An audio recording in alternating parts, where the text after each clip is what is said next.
Welcome to Tattooed Freaks and Business Suits, recorded live in the kitchen of the Personal Touch Career Services in Denver, Colorado. I am your host, Donna Shannon. As a professional career coach, I help people navigate the hiring maze to get the jobs they really love. In addition to working with job seekers one-on-one, I do have a book available. You can find How to Get a Job Without Going Crazy on Amazon. I have a very special guest today. He's actually not a tattoo artist, but he's a professional piercer by the name of Will Von Doome. So thank you very much for joining us, and I'll have you give your full introduction in just a moment. So overall, our show's purpose is to explore and redefine the world of work, especially as Gen X, millennials, and those to come after seek positions of leadership that still allow them to be themselves. So every show, we explore a topic related to business or job searching, or since we're all fans of body modification in all of its forms, how you can be more intelligent about your choices when it comes to working with professionals in this space. Our sponsor is the Personal Touch Career Services, Denver's top-rated career coaching service. We focus on those practical tools for your job search, including resumes, LinkedIn profiles, job search coaching, and ongoing classes. So check out our ridiculously long website, personaltouchcareerservices.com. Once again, that's personaltouchcareerservices.com, or, you can just Google it. So, Will, thank you very much for joining us today. I also have another special guest with us, Jasmine Giffen, who is a professional piercer here in the Denver area. But Will, why don't you just tell us a little bit about yourself? Sure. So first and foremost, thanks for having me on your show. I super appreciate it. My name is Will Von Doome. I'm a professional body piercer I tried to figure this out the other day. I think it's between 8 and 10 years. I can never remember. I'm a current business member of the Association of Professional Piercers. I owned my own body piercing studio in upstate New York before I moved to Tennessee with my wife. And currently I do community outreach for a tattoo and body piercing studio that I am with currently down here. I still travel as a body piercer. And then on top of that, I also run a podcast as well. Great. And what's your podcast? My podcast is Real Talk, a piercing podcast. And basically what we do is we try to cover all the things that may or may not be taboo in the piercing industry, as well as trying to spend some time informing clients of what they should be looking for and what they should, try to stay away from as well. Great. So one of the things that I wanted to address in our topic today is, I think a lot of people, especially my generation, I'm Gen X, Jasmine's a Gen Y, and, I admit it, all my first piercings were done in the mall at those awful kiosks, and there's probably better and safer ways to go about that, correct? Yes, and don't feel bad because I got my ears pierced at a kiosk in the mall too. Yeah. As Jasmine points out, those tattoo guns or piercing guns are not safe at all, right? No, definitely not. No. So this I can go on all day about. So the one thing that is really, the one thing that's really awful about those are they're supposed to be meant to be used one time, because you cannot actually sterilize them. If you tried to put them into an autoclave to sterilize them for the next clientele, it would actually melt the piercing gun itself. Instead, what they do is they wipe it down with alcohol, which isn't a disinfectant that's strong enough to kill lots of things. And they actually just replace like a cartridge in it. So kind of think kind of like a staple gun is a good way to think about it. You put staples in, you use it, you take them out. So it's usually when you get pierced by that, not only are you getting pierced by something that's not sanitary, you really have no idea on what like how well it's been cleaned or anything like that from a previous use. Right.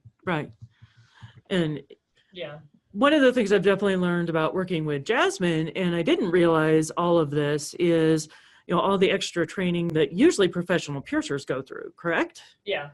Yeah. Yeah, I'm sure she's probably talked your ear off quite a bit for it, but typically most individuals, and I want to be clear on that, most, not all, typically go through a multi-year apprenticeship. And during that period, typically it's an unpaid time in which you basically learn the ins and outs of body piercing firsthand from a mentor. Some people have better apprenticeships than others. There are some classes and programs that you can take that are really beneficial, such as the Fakir intensives out in California, as well as like, your typical bloodborne pathogens and like OSHA training are definitely good things to have when trying to learn this craft. Right, right. And then there's actually an association as well, the Association of Professional Piercers, or APP. So could you tell me a little bit more about the association and how someone would go about finding a member? Sure, absolutely. So the first thing that I'm going to say off the top is everything that I'm going to tell you right now is my views personally and does not reflect the Association of Professional Piercers in any way, and I'm not speaking on their behalf. I'm only speaking on my personal experience. So the Association of Professional Piercers is an absolutely wonderful organization that our industry can utilize. And what they do is they are the largest governing body of health and safety in regards to body piercing itself. So typically what you can do is you can take, like I said, like bloodborne pathogens and basic first aid that apply to the industry itself. So ones that are geared specifically for body piercing through their website, which is a great tool. Another thing that they have as well is you can actually become a business member. And what that means is that you basically adhere to a set of material standards that your jewelry and environment meet, so that you are doing things to a specific level, at least to that level, if not beyond. And then in addition to that as well, you can actually use their website to find a member, which will allow you to search within a designated bubble that you select and find studios that meet those standards. Okay, great. But they don't necessarily certify individuals as piercers. Okay, so this is a big thing that personally I preach quite a bit, is just like every other industry on the planet, you could be like a certified plumber, but it doesn't mean that you're a very good plumber.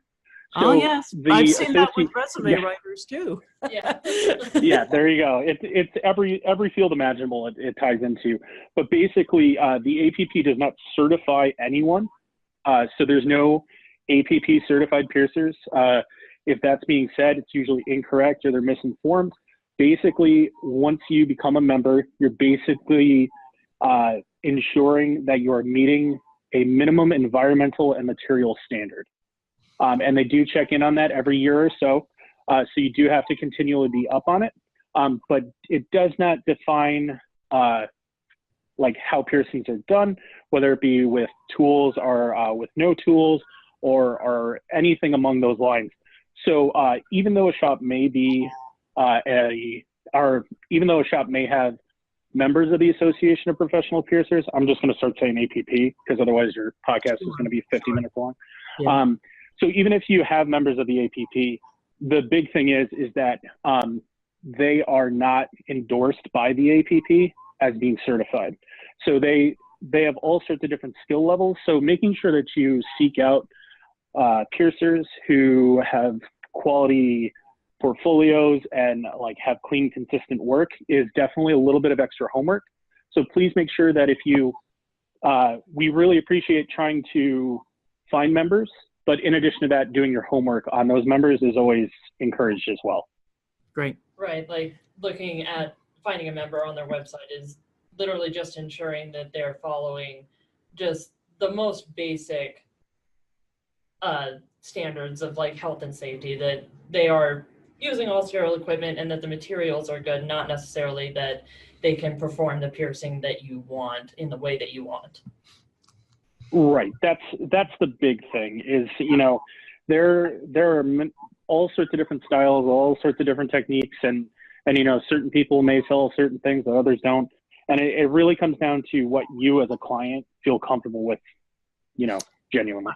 Yeah. Right. So one of the things that, you know, obviously people want to do when they're considering a piercing is to look at the piercer's portfolio. So if someone who, you know, may not be an expert in this kind of has an idea of what they want, when they're flipping through those portfolios, how can you tell if that particular piercer basically really knows what they're doing? Okay, so one of the things that I will throw off the top, which I'm sure that you're quite familiar with, you know, doing the resume building and stuff, is we're going very digital now. Mm-hmm. So having things in the sense of like a book on a table, they usually aren't in many studios anymore, because so many people post on social media.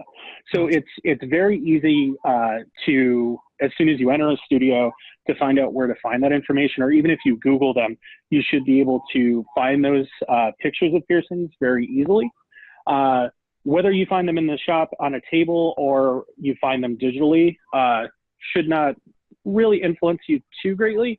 But the biggest thing is when you look at a portfolio, me personally, I don't look for piercings that look like they were just done.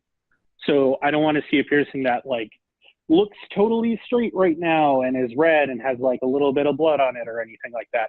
What I ideally would be looking for, and I suggest clients to also do, is to look for fully healed piercings. Okay. Because the piercing itself can look straight, or it can be like kind of swollen when it's first done.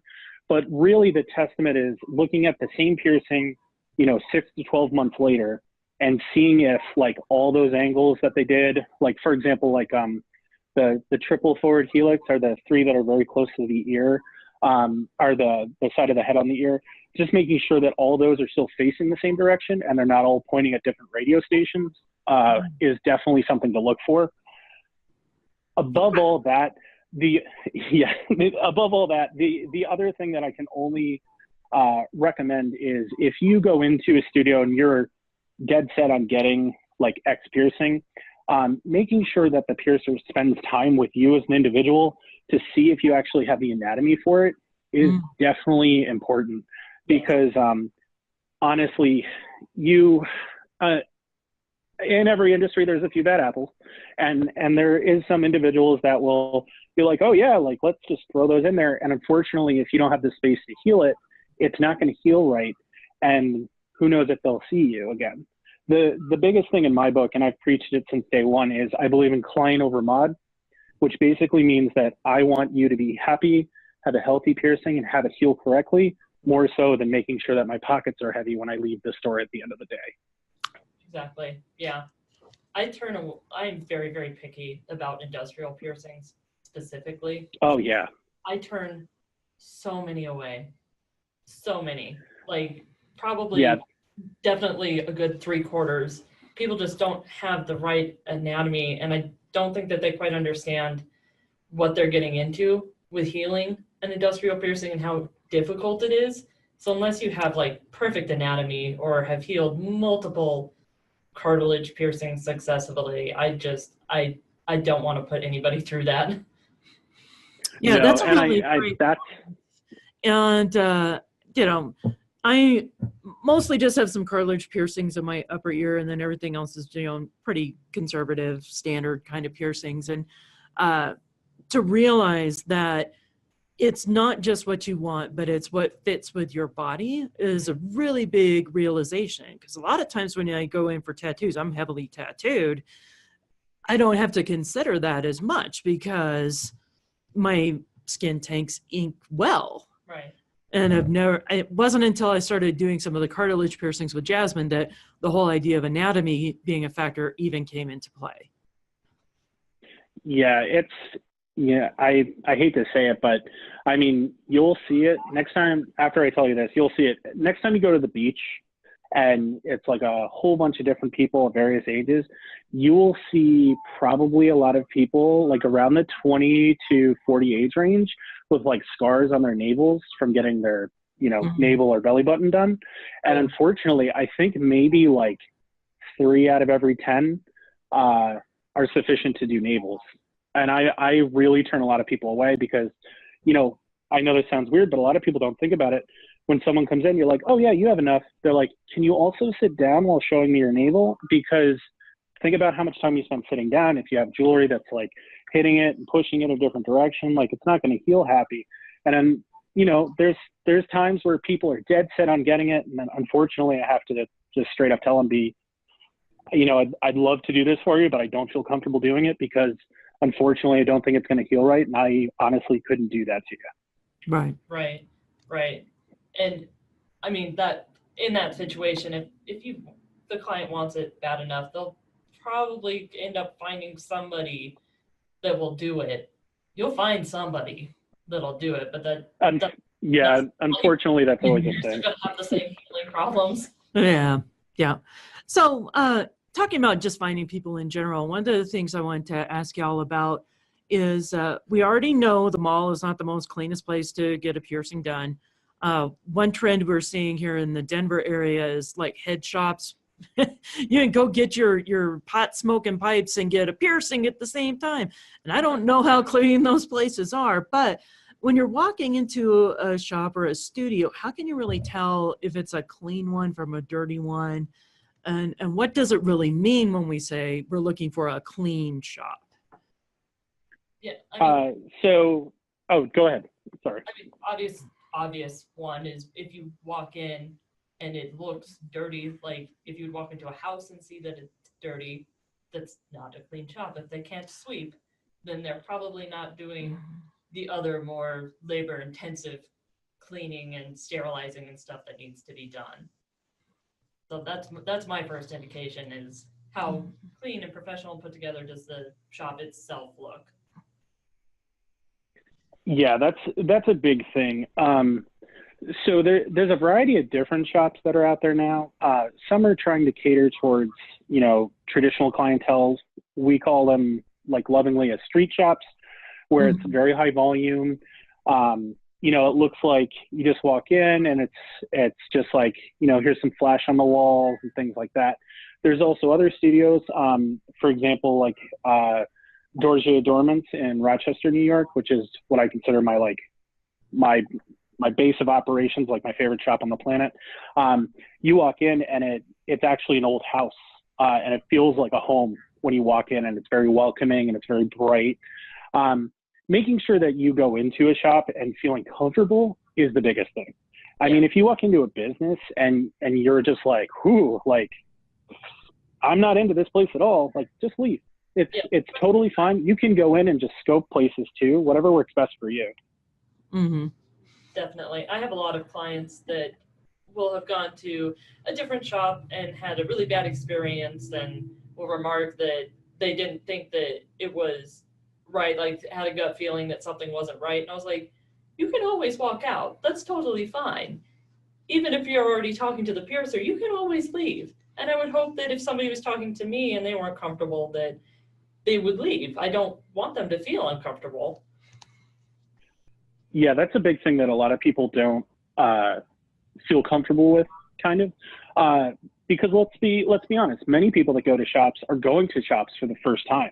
Yeah, so all of their perceptions and all of what they think a shop is unfortunately, what they've seen on TV or what they've seen in reality shows. So when you have a client come in, a good thing as a client to be like, hey, this isn't my place I want to spend my money at, is if you go in and the piercer or the individual behind the counter is irritated with your questions, like, that's not good. Like, you're allowed to ask questions. If we didn't ask questions, no one would have any answers. Exactly. So you should really go in. You should be able to ask any questions without any issues, without feeling, like you're the odd man out or odd person out. It's just one of those things where if you don't feel comfortable, like that's my biggest thing.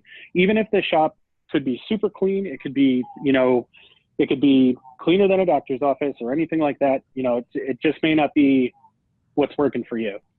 Right. Yeah.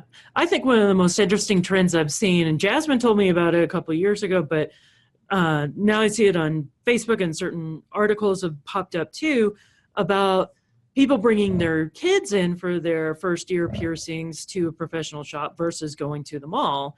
And, you know, it's kind of crazy that I never ever thought of doing that before, but now it makes so much more sense because of the sterilization issues and the just that overall better understanding of the industry and what to expect in the healing process and everything else.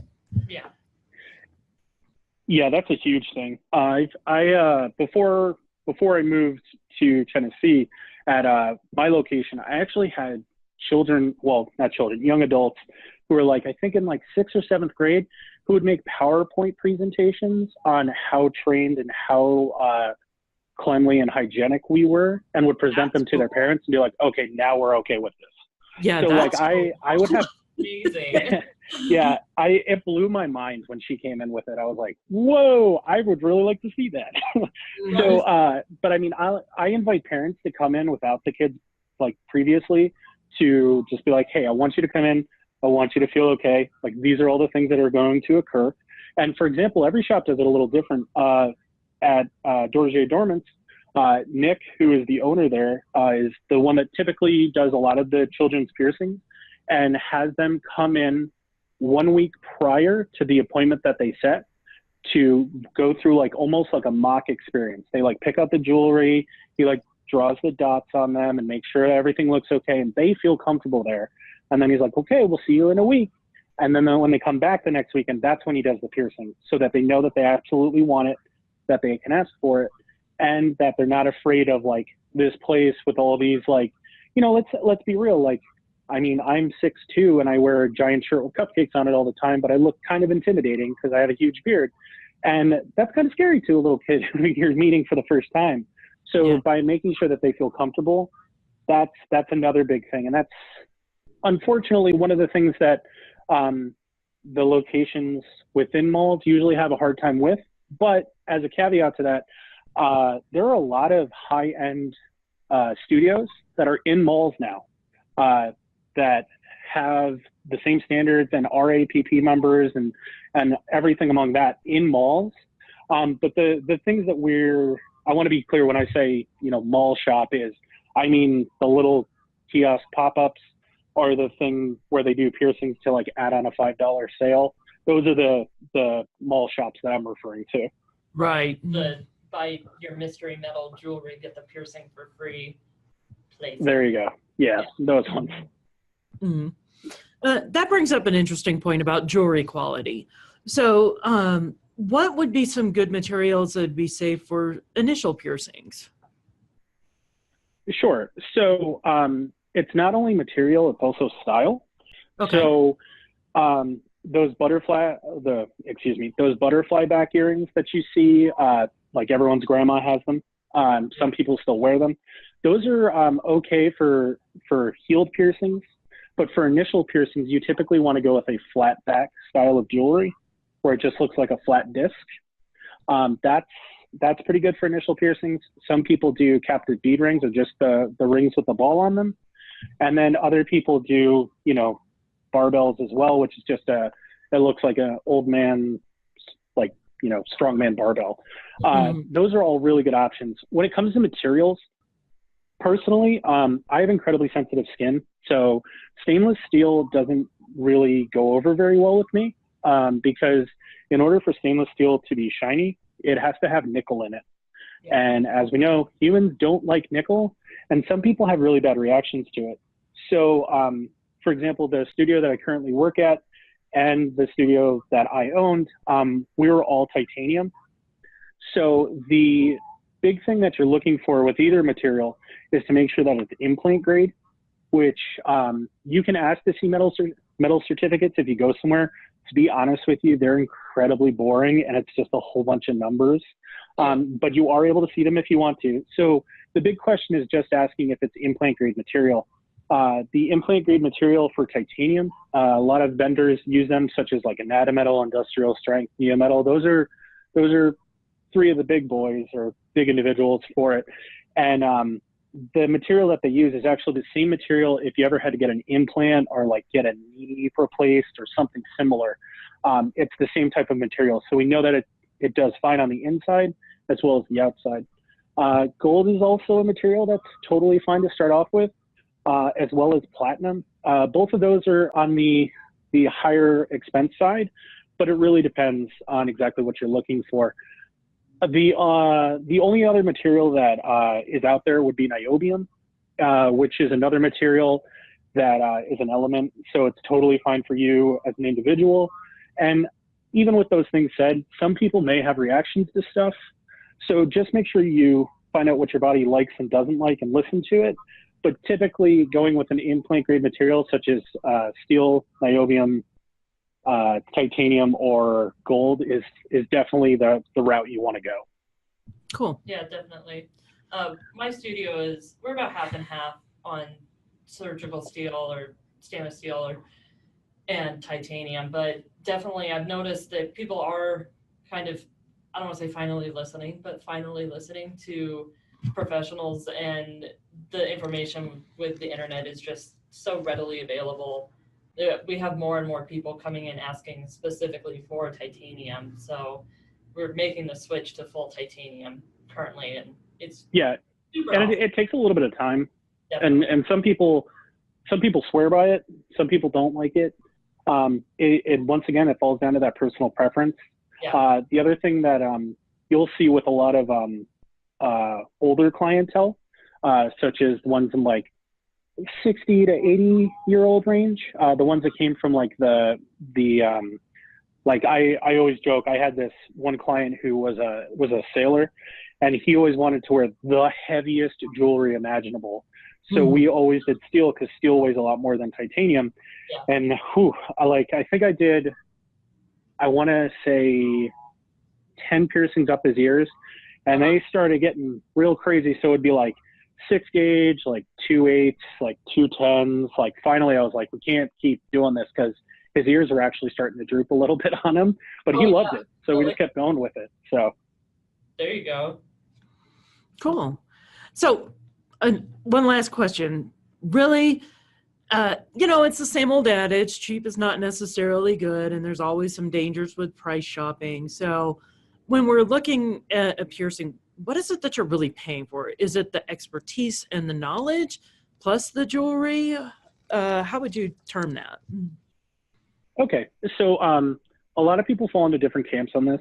The old adage, you get what you pay for, is a thing, but let's be real, there's a lot of swindlers out there. That's a PC term, right? Like, I'm not sure, but there's a lot of people out there who will try to like pull one over on you. So the biggest thing is that I will say, like, completely off the top, like, you are a consumer. You are able to price shop from when the sun comes up to the sun goes down. Like, that is you are completely able to do that. If you want to come in and be like, hey, like, I'm just looking to get prices on things, cool, like, let's talk. But the big clash from that is if you come in and you're like, oh, I could get this from there for that much. Well, I'm like, well, that's totally fine. You can go ahead and do that if you want to, but right. I can't make sure that you're ordering the right size, and I can't make sure it's the right material, and I can't make sure that you're not going to break it when you put it in. So when it comes to pricing itself, the industry, in my belief, is going this way, where there is a piercing fee and then there is a jewelry cost. Mm-hmm. It's very difficult as a business owner to lump them together, because the prices for things just are so varied. So the piercing fee is the one thing which, in my eyes, you can never argue with someone over, because that is basically the overhead. So that's the studio for you to walk into, the materials that keep everything clean, the jewelry, or not the jewelry, the paycheck for the individual doing the piercing, all those things, keeping the lights on, that's included in the piercing fee.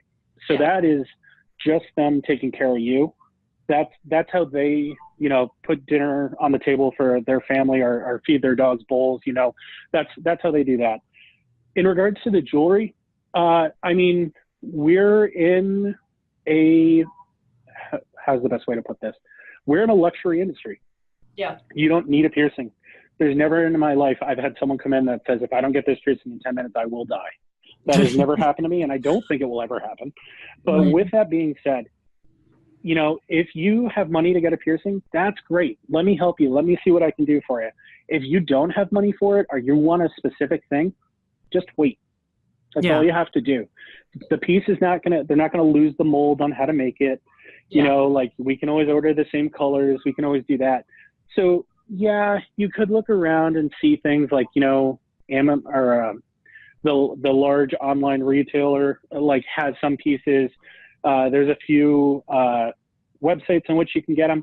But the big thing is that by not going to a shop, you're not going to have a business to put that jewelry in or to do that piercing or any of those things. So personally, I've always believed in shopping local in any which way possible and supporting smaller businesses. Unfortunately, like I said, we live in a digital age. Not many people believe in that much like anymore. So it is one of those things where, yes, you can price shop, but on the same note, you're actually possibly hurting the studio that's in your town. So be careful, because one day if you buy everything online, you may come to the realization that that studio is not open anymore, and you have to drive 4 hours to find a studio that you trust, not to break the $300 end that you just bought online. Right. Yeah. I think part of it too is like there are quite a few shops in like my direct area that have like $15 piercings, including the jewelry. And I don't understand, like, why is it so cheap? And how are you able to offer it so cheaply and still, you know, pay your bills and feed yourself and everything else? And where are you cutting corners and able to have such a low price? And it worries me. And I think that's where I think of like price shopping is going, oh, well, you want $50 for this piercing, but I can go and get it for 15. I'm like, well, you can certainly do that, and I'd be happy to help you when you have the inevitable problems. Yeah, that's the big thing is when you take the numbers, like case in point, let's just say that you wanted to, I don't know, get your doth or daith done. You know, there's 30 for that, and then maybe the jewelry is 25, so you're at 55. But there's a shop down the street that will do it for 25. Right. So the thing that you have to ask yourself, you know, when that situation comes up is, how did they get it so low? Where are they cutting the corners to make it so low? And unfortunately, the savings typically aren't passed on to the consumer. It's actually, they're selling a product that is, how do I put it? They're selling a product that is very inferior to the pieces that you have. And there's going to be snake oil salesmen in any industry that you're in. So there could be a guy who could, you know, sell ketchup popsicles to a lady wearing white gloves on a summer day right down the road from you. And he makes a living and he's happy and he doesn't mind it. But unfortunately, the client will eventually realize, you know, after 2 or 3 times, like, why does this keep happening? And that's where you're starting to see the shift, because you'll have people who will buy the same garbage thing off that online realtor for $2 when it's normally $12, and they'll buy 6 of them and then just be like, well, I just should have bought the correct one in the first place. And that's a life lesson, and I think that will come with time. Yeah. But there's always going to be consumers that are going to go that route.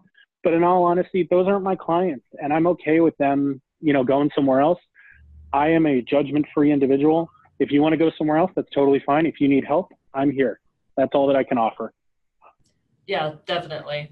And I have the same thing. Like I wish that they would come to me, and I definitely feel for the problems that they have, but I'm not going to like shame them when they come back. Yeah, that's a big thing. I'm going to help you, absolutely, and hope that you learned your lesson, but I'm not going to, you know, say I told you so or whatever. Yeah, like that's the big thing. Like we said, you know, earlier, a lot of these people don't know. So that's how they learn. And I mean, they'll come in, and I hate to compare apples and oranges, but like they'll go to a shop and then they'll come to your shop or another high-end shop and just be like, whoa, there is night and day difference between these two. This was an amazing experience. This is where I'm going to come back. And that's actually what I built my business on before I moved, is helping clientele that were, unfortunately, my city was plagued with, you know, those buy 2, get 12 piercings free kind of shops. Yeah, yeah, definitely. Denver has definitely had, Denver is a great place for piercing on. We have so many just totally amazing shops and really amazing piercers, and just like leaders in the industry around. So it's really nice in that sense, and more people are kind of foregoing the lower end shops in favor for these more experienced and knowledgeable piercers that they have such easy access to. Mm-hmm. Yeah, and the more piercers that actually unite themselves together, you'll see those shops start to weed themselves out. A lot of areas have like piercer meetups where no matter what your studio is, we're here for the benefit of the industry and we'll like meet up with everyone. Yeah. So I'm not sure if Denver has one, but there's like one in, a New England one. There's the first and the biggest one in the Bay Area in California. So, I mean, everyone's trying to better themselves typically. But yeah, no, it's a great time for the industry, but you're going to have some shops that are a body piercing studio that sells jewelry, and you're going to have other shops that are jewelry stores that also do body piercing. So you're going to find where you sit between one of those two. Oh, cool. All right. So we're coming up onto my favorite part of the show where we get to talk about the tattoo, or in this case, possibly the piercing of the day. So, Will, since you are our guest, why don't you just tell us about one of your favorite piercings, either that you have personally or one that you've done on somebody else? Oh, sure. So the thing that always makes my soul happy is at any point when I'm able to help an individual reclaim part of themselves. I am a big guy. I've always been a big guy. And one of the things that drew me into piercing was the fact that I could change my appearance and feel better about myself by just doing one thing. So getting a body piercing made me feel like, hey, like I can actually love who I am. And I've had numerous clients throughout the past who most of them have been women, and they have expressed to me that they're unhappy with how they look. Typically, how do I put this sensitively? Most women are very self-conscious about the way that their breasts look. Mm-hmm. And unfortunately, like society is awful 9 times out of 10. And like people say really derogatory things to each other and really nasty stuff. So I had a young lady who had just gone through a terrible breakup, and her partner had said some terrible things. And she really didn't feel comfortable with herself anymore. Like every time she saw herself in the mirror, she just saw the things that he said. And it was the only thing that she could see. It was horrible. She was so beaten down by it. And she decided to come in and get her nipples done. And I like walked her through everything. And I was like, yeah, like, here we go. Like, we're going to, pick out this jewelry. We picked it out. She brought a friend. Her friend came with her. And we go ahead and we do the piercing and everything. And she stands up and just immediately breaks out into tears and is just overwhelmed. And I was like, oh no, she's unhappy. Like, these are things that she's not liking. And she turns around and she's just like, thank you so much. She was like, can I hug you? I was like, please put your shirt on first. Like it was just one of those things. And she left and she was just all smiles and she was super happy. And it's one of those things where, in this day and age, I mean, everyone, even anonymously, can say anything about anyone else. And unfortunately, a lot of people attack other people's appearances. And I feel like it's one of those things that, whether it be, an intimate piercing, such as the young lady getting her nipples done, or even just getting like a nose piercing to just be like, hey, I just went through a divorce. Like, my husband never wanted me to get this. Like, here we go. Like, those are the things that are why I do this job. And it's just because I love it. I mean, at the end of the day, you could be like, I'm a super cool dude. I work in a piercing shop. I do all these things. And honestly, all I want to do is go home, play board games, and pet my dog. And just being able to change how someone feels about themselves is the real thing that warms my heart and makes me want to do this job day after day. That's awesome. Absolutely. Definitely. Those are the most rewarding clients. And you don't even get them every day. or even once a month. But when they do, it is so very fulfilling. And I'm sure that you've been in like a very similar situation with like clientele like reclaiming themselves in one which way or another. And it's great. It's great. It's honestly, and that's the thing that I love about piercing. It's such a simple action, but can have just these huge emotional ties to it. Exactly. Great. Definitely. Well, thank you both for being here. Once again, my guests have been Will Von Doome and Jasmine Giffen. So, Will, how can people get in touch with you? Sure. So you can follow me and look at my dogs and piercings and board games on all social media. I'm at Will Von Doome. It's VonDoome. You can also find me on my podcast, which is available on all these wonderful things.